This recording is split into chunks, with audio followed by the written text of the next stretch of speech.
The year was 1886, and the wind in the Wyoming Territory already carried the scent of a vicious winter. It was a lean, hungry wind that scoured the high plains and stripped the last stubborn leaves from the cottonwoods along the creek. For Evelyn Reed, the wind was a clock, counting down the days she had left. Her husband Daniel had been a man who understood clocks and seasons. He had read the sky and the land with a quiet intimacy, but a misjudged ledge of shale in a spring rockslide had silenced his knowledge forever, leaving Evelyn with 2 young children, a half-finished cabin, and a legacy of debt to the land itself. The cabin stood exposed on a slight rise, a testament to Daniel's ambition, but also his sudden absence.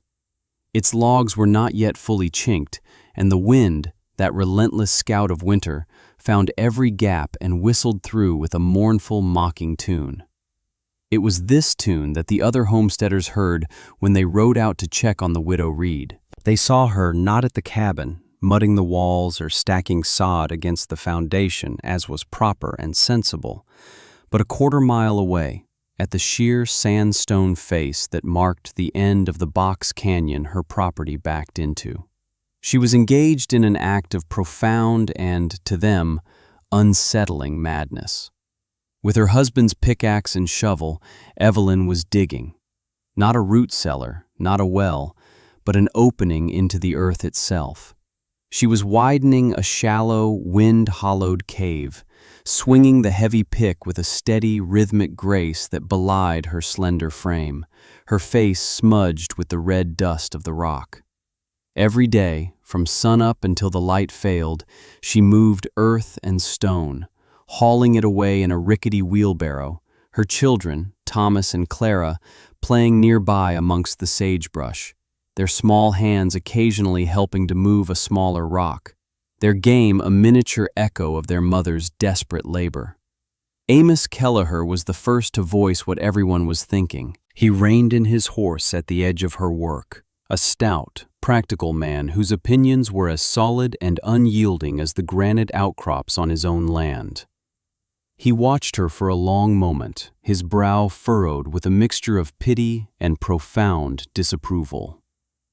"Evelyn," he said, his voice carrying easily in the thin air. "What in God's name are you doing? This is no time for digging holes." He gestured vaguely toward the vulnerable cabin. "That's where your work is. A proper man would have that cabin banked with sod 6 feet high by now. The first blizzard will tear it apart." Evelyn paused, resting the head of the pickaxe on the ground, and wiped a dusty forearm across her brow. She looked at Amos, her eyes clear and steady. "I'm building our winter house, Mr. Kelleher."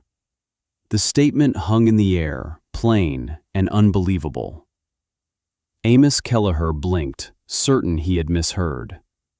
His wife, Dora, who had ridden out with him, shifted in her saddle. Her concern was of a different texture than her husband's, softer on the surface but sharper at the edges, honed by the community's voracious appetite for gossip.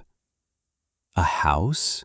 Dora echoed, her voice laced with a gentle, condescending sympathy. "Oh, Evelyn, my dear, a cave isn't a house. It's a den. It'll be damp, full of sickness. The cold will settle in those stones and never leave. Your children." She let the sentence trail off, the implication of freezing, sickly children more powerful than the words themselves. This sentiment, in various forms, became the prevailing wisdom of the small, scattered community. The widow Reed, broken by grief, had lost her senses. She was digging her own tomb and taking her children with her. The skepticism was a constant, low-grade fever in her life. It came in the form of well-meaning advice from men like Hiram Poole, who stopped by to offer his help in chinking the cabin, an offer she politely but firmly refused. It came in the pitying glances of women like Dorothea Weiss at the trading post, who pressed a small bag of hard candy into Clara's hand with a sigh that spoke volumes about the child's unfortunate lot. They saw a woman acting against all known sense. A house was made of wood and stood in the sun. It fought the winter with fire and fortitude. It did not burrow into the cold, dark earth like a frightened animal. Their logic was simple, direct, and born of generations of experience. Watching an outcome, however, was not the same as understanding the principle. Their experience was a collection of outcomes, of traditions that worked because they had worked before. They saw the what, but Evelyn was working from the why. Her secret knowledge, the principle that fueled her relentless labor, was a memory of her father. He had not been a frontiersman, but an engineer and amateur geologist in the gentler hills of Pennsylvania, a man considered brilliant by some and eccentric by most. He had taught her not the lore of the land, but its physics. He had taken her to quarries in the heat of August, and deep inside the earth, where the sun had not touched the stone in millennia, the air was refreshingly cool. He had taken her to the same spot in the bitter cold of January, and just a few yards in, the air was still, the biting wind silenced, the temperature startlingly mild. "The earth is a slow beast, Evelyn," he had told her, his hand resting on a massive granite wall. "It is a vast reservoir of temperature. It takes all summer to warm its outer layers, and it takes all winter to lose that warmth. Its memory of the sun lasts deep into the cold. Men build their flimsy boxes on top of it and fight the sky every day. The wise find a way to let the earth do the fighting for them." This was the principle she was banking her children's lives on: thermal mass. The cabin, with its thin wooden walls, was subject to the whims of the air. A 30 below zero wind would strip its warmth in minutes, demanding a roaring, consuming fire just to keep the occupants from freezing. The cabin was in a constant, desperate, and losing battle with convective heat loss. The earth, however, was different. 10 feet below the surface, the temperature remained nearly constant year-round, a stable 50 to 55 degrees, the stored energy of the previous summer. Her cave dwelling was not designed to be warm on its own. It was designed to be not cold. It was a shelter not just from the wind, but from the savage temperature swings of the high plains. While her neighbors burned through their precious wood piles just to survive, she would need only a small, efficient fire to raise that stable 50-degree baseline to a comfortable 65 or 70. She was trading the tyranny of the air for the steadfastness of the earth. She tried to explain it once, to Amos Kelleher, on one of his subsequent visits of inspection. He stood, arms crossed, shaking his head at the growing pile of excavated sandstone. "It defies all sense, Evelyn. Heat rises. Everyone knows that. You're digging down into the cold." She leaned on her shovel, tired but patient. "The air is cold, Mr. Kelleher. The deep earth is not. It holds the memory of summer. The frost can only go so deep. Below that line, the ground is a constant temperature." Amos simply scoffed, a short, sharp sound of dismissal. "That's book talk. Out here we deal with reality, and the reality is dirt is cold. Rock is colder. You're building a root cellar, not a home." He saw only the surface, the cold dirt under his boots. He could not conceive of the planet as a thermal battery, a vast, slow engine of stored energy. His reality was limited to what he could see and touch, and what his father had taught him. Her explanation was alien, an intellectual folly with no place in a world of practical survival. After that, she stopped trying to explain. The work would have to speak for itself. And so, she worked. The initial opening, a shallow alcove carved by eons of wind, was barely 6 feet deep. Using a star drill and a sledgehammer Daniel had owned, she painstakingly fractured the softer layers of sandstone, then pried them out with a long iron bar. The labor was punishing, a conversation of sweat and muscle against geologic time. Her hands, once soft, became a roadmap of blisters that broke, bled, and hardened into calluses. Her back and shoulders ached with a fire that only subsided with the exhaustion of sleep. She dug deeper, carving out a main chamber roughly 15 feet square, the ceiling high enough to stand comfortably. The air inside was still and cool, carrying the clean mineral scent of the stone. It was a scent of stability, a profound contrast to the frantic, ever-changing wind outside. Her next task was the entrance. A simple opening would be a funnel for the cold. She remembered her father's diagrams of old European longhouses, the concept of an entryway that trapped the air. Using salvaged timbers from a collapsed shed on the property, she constructed a heavy, braced frame not at the mouth of the cave, but set back a full 6 feet inside. This created a small antechamber, a crucial airlock against the winter winds. For the door itself, she used the thickest planks she could find, layering them and packing the space between with raw, greasy wool from the few sheep Daniel had left her. She sheathed the entire door in cured cowhide, creating a heavy, insulated barrier that fit snugly into the timber frame. Hanging it was a struggle of levers and brute force, but when it finally swung shut with a solid, satisfying thump, the silence that fell within the main chamber was absolute. The most critical piece of engineering was the flue. A fire inside a cave was a recipe for smoke and suffocation, a fact her neighbors had pointed out with grim satisfaction. But Evelyn had noticed a natural fissure, a thin crack that ran up through the sandstone seam of the ceiling. For a week, she worked on a rickety scaffold, painstakingly widening the base of the fissure with a chisel and hammer. She lined the opening with flat stones gathered from the creek, mortaring them together with a mixture of clay and sand, creating a durable, fireproof chimney that drew the smoke upwards and out through the top of the cliff face, 100 feet above. Finally, with Thomas's help, she wrestled their small cast-iron stove into the chamber, positioning it against the back wall where the stone flue began.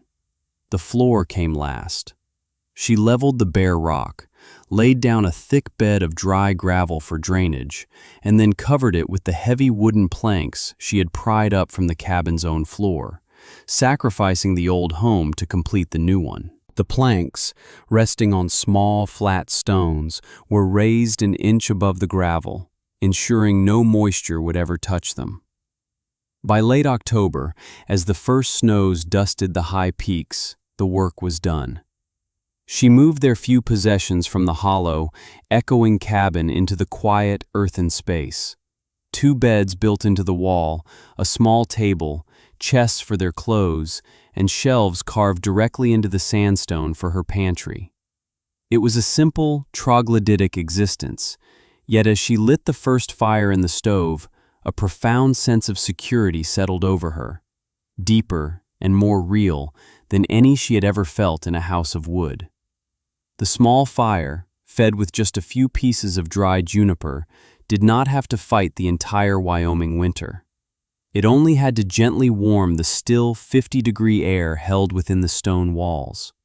The heat radiated from the stove was absorbed by the sandstone and then slowly, gently radiated back, creating an even, encompassing warmth. Her neighbors saw a hole in a cliff. Evelyn had built a sanctuary. She had allied herself with the slow, patient, and immensely powerful heart of the earth. The first true blizzard arrived in mid-November. It did not come gradually, but fell upon the plains like a judgment. The sky, a placid blue at dawn, turned the color of a leaden bruise by noon. The wind began its assault, first as a low moan, then a rising shriek that tore at anything not tied down. Snow began to fall, not in gentle flakes, but in a hard, horizontal torrent that erased the horizon and reduced the world to a churning vortex of white. In their cabins, the settlers hunkered down. They stuffed rags into the cracks around their doors and windows and fed their stoves with a desperate urgency, knowing that the fire was the only thing between their families and a frozen death. The battle had begun, a battle of wood against the infinite cold of the sky. Inside Evelyn Reed's cave, the world was transformed. The raging blizzard, the screaming wind that shook the foundations of the stoutest cabins, was utterly absent. The only sound was the soft, steady crackle of the few logs in the stove and the quiet breathing of her children. Clara was asleep on her cot, and Thomas was on the floor, contentedly carving a piece of scrap wood with his father's old pocket knife. The air was warm and still. There were no drafts, no rattling windows, no sense of a besieging enemy at the walls. The enemy was outside, spending its fury on the unyielding stone of the canyon, but inside this small pocket of the earth, there was only peace. This was the period of faith, the time between the work and the proof. She had trusted the principle, and now she had to trust its application. She sat at the small table, mending a tear in Thomas's shirt, feeling the gentle, radiant heat from the stone walls, and waited. She tended her system with a quiet mastery born of deep understanding. Where Amos Kelleher would be stuffing his massive stove with oak, fighting the frigid air that poured through the gaps in his house, Evelyn fed her small stove just enough juniper and cured cottonwood to keep a low, steady fire. She knew she was not generating heat so much as managing a stable environment. A large fire would make the space uncomfortably hot and waste precious fuel. Her task was to nudge the cave's natural 55-degree equilibrium up to a comfortable 68. The immense thermal mass of the surrounding rock acted as a regulator, absorbing any excess heat and releasing it slowly, ensuring the temperature remained almost perfectly constant, day and night. She was a partner with the earth, not its adversary. The stove was her tool, but the rock was her ally.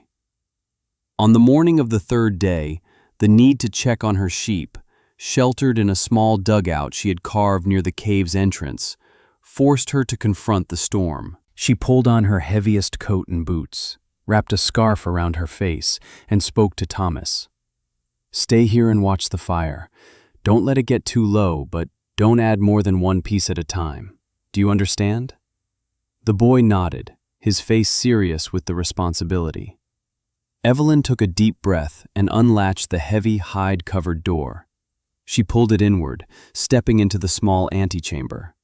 A blast of frigid air met her, but its force was blunted, its energy dissipated in the small, confined space. She pushed open the crude outer door she had fashioned from planks and stepped outside. The world that met her was one of primeval fury. The cold was not just an absence of heat, but a physical presence, a thing with weight and teeth that bit into her flesh through the layers of wool. The wind struck her like a solid wall, stealing her breath and trying to tear her from her feet. The snow was a blinding, suffocating curtain, a solid, moving mass that made sight impossible beyond a few feet. She could not see the sky, could not see the canyon walls, could only feel the brutal, relentless power of the storm. The sheer violence of it was shocking, terrifying. It was a world actively trying to kill her. She fought her way to the sheep shelter, a short, brutal journey of 20 yards that felt like a mile, found the animals huddled but alive, and then battled her way back, the wind clawing at her, the cold sinking deep into her bones. When she finally stumbled back into the antechamber and forced the outer door shut, she was gasping, her eyebrows and the edges of her scarf frozen solid. She pushed open the inner door and stepped back into the main chamber.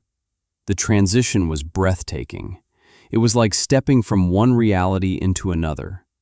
The roaring, screaming world of wind and ice vanished, replaced by an envelope of absolute stillness and gentle, steady warmth. She leaned against the door, her heart pounding, and took a deep breath. The air smelled of warm stone, faint wood smoke, and the clean scent of her family. This was the moment of ultimate proof, the sensory climax of her long gamble. It was one thing to believe in a principle, to trust in a memory of her father's teaching. It was another thing entirely to feel it in her bones, to experience the stark, undeniable contrast between the lethal chaos outside and the profound peace within. She unwrapped the scarf from her face, her fingers numb, and looked at her children. They hadn't even seemed to notice her brief, violent struggle with the elements. Thomas was still focused on his carving, Clara still asleep. She had not just built a shelter, she had built a separate world, a haven where the fury of a Wyoming blizzard was a distant, irrelevant rumor. She remembered her father's words again. The earth is a slow beast. She finally understood them not as an engineering concept, but as a philosophy. She had aligned herself with its patience, with its immense, unhurried strength. The sky could throw its tantrum, but the earth did not care. It held its warmth, it kept its peace, and it had shared a small piece of that peace with her. It was a quiet, internal triumph, a vindication felt not in the eyes of others, but in the steady, warm air filling her own lungs. Later that afternoon, a new sound intruded upon the quiet of her sanctuary. It was a faint but frantic pounding from the outer door. It was not the sound of the wind, it was the sound of a human fist. Thomas looked up, his eyes wide. Evelyn motioned for him to be still. She moved to the inner door and listened. The pounding came again, desperate and muffled by the snow. She opened the inner door, crossed the frigid antechamber, and with a great effort pulled the snow-blocked outer door inward. A figure, completely covered in snow and ice, stumbled in and collapsed onto the floor of the antechamber. It was Amos Kelleher. He was gasping, his face pale and rimmed with ice, his breath coming in ragged, painful clouds. He pushed himself to his knees, his usual confidence and certainty stripped away, leaving only raw, animal fear. "Evelyn," he choked out, his voice hoarse. "For the love of God, you have to help us." He looked past her, through the inner doorway into the warm, softly lit chamber. His eyes widened in disbelief. "The north window on our cabin. It blew in. The frame and all. We boarded it up, but we can't keep the snow out. We can't keep the heat in. The fire. It eats the wood, but the cold is winning. Dora and my boy, they're freezing." He was no longer the practical skeptic, the voice of established wisdom. He was just a man whose reality had been shattered by a wind he could not stop, and a cold he could not fight. Evelyn did not hesitate. "Bring them here," she said, her voice calm and even. Amos staggered back out into the storm. A few minutes later he returned, half carrying his wife Dora, who was wrapped in every blanket they owned, their young son clutched in her arms. Evelyn helped them inside, into the main chamber. The effect on the Kellehers was immediate and profound. They stumbled out of a world of screaming wind and lethal, invasive cold into a space of impossible quiet and gentle, pervasive warmth. Dora, her face numb and blue with cold, simply sagged against the stone wall and began to weep, silent tears freezing on her cheeks as she held her son tighter. Amos Kelleher stood in the center of the room, turning slowly, taking it all in. He saw the small, efficient stove, barely using any wood. He saw her children, safe and warm. He reached out and touched the sandstone wall. It was not wet. It was not coated in ice. It was cool, yes, but it was a living coolness, not the dead, parasitic cold that had invaded his own home. He looked at his own dwindling woodpile, which they'd had to leave behind, and then at Evelyn's neat, ample stack against the far wall. He saw the truth. He saw the principle made real. He had built his house to fight the sky. She had built hers to partner with the earth. The sky had won his battle. The earth had ensured she never had to fight at all. He finally turned to face her, his gaze stripped of all pride and condescension. "I was wrong, Evelyn," he said, the words plain, heavy, and absolute. "I was a fool. I thought you were digging your own grave. You've built the safest house in this whole territory." In the days after the blizzard finally broke, revealing a world buried and transformed, the story of the Widow Reed's dugout spread through the territory. It was no longer a tale of madness and grief, but one of improbable survival and quiet genius. Amos Kelleher, a man whose practical word was law, became her most fervent advocate. He described the impossible warmth, the profound quiet, the sheer, brilliant sense of it all. People came, first out of curiosity, then out of genuine interest. They came to see the hole in the cliff that had saved the Kelleher family. Evelyn, patient and without a trace of triumphalism, showed them. She explained the principle of the antechamber, the necessity of the insulated door. She showed them the flue she had carved, the raised wooden floor, the simple genius of letting the earth bear the burden of the cold. They listened this time, not with pity, but with the focused attention of students. That spring, 3 more families in the canyon began digging. They followed Evelyn's model, adapting it to the specific geology of their own land. The Reed Dugout, as it came to be known, became the blueprint for a new kind of frontier architecture. One born not of tradition, but of a deeper understanding of the natural world. Evelyn never remarried, but she was never again truly alone. She became a source of quiet wisdom, a woman who people sought out not for gossip, but for knowledge. She had faced down the skepticism of her community and the fury of the elements with nothing more than a principle learned at her father's side, the strength of her own hands, and a faith in the slow, steady, and benevolent power of the earth. The stone dwelling served her family for the rest of her life. Her children grew up within its quiet walls, learning a lesson not of stubbornness, but of observation and trust in the underlying laws of the world. Years later, when Thomas had a family of his own, he would bring his children to the dugout and tell them the story of their grandmother, the woman who listened to the rock instead of the wind. The practice of building winter dugouts became a staple of survival in that harsh country, a piece of practical wisdom passed down through generations, saving countless lives from the sudden, brutal furies of the high plains. It became her legacy, not a structure of wood destined to rot, but an idea, solid and enduring as the stone from which it was carved, a quiet testament to the woman who had looked at a cold, empty cave and seen the warm, beating heart of home.